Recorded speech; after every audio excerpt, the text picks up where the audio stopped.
Selamun aleyküm. Bugün miladi 29 Nisan 2022 Cuma, Hicri 28 Ramazan 1443. Günün ayeti.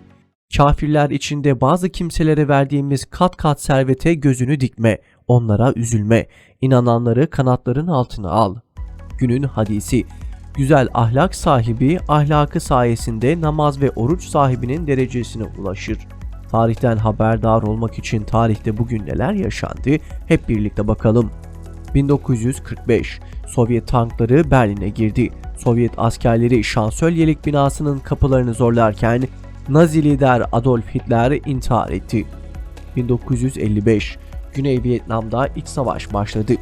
1960 Ankara ve İstanbul'daki üniversiteler yaşanan öğrenci olayları nedeniyle bir ay süreyle kapatıldı.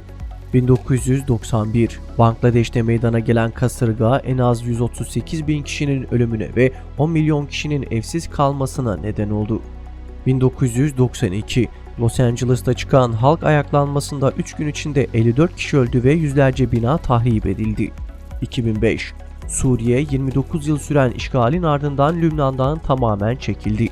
2014 Mısır'da idam cezasına çarptırılan Müslüman kardeşlerin genel mürşidi Muhammed Bedi'i, "Beni 1000 kere idam etseler de doğru yoldan dönmeyeceğim" dedi.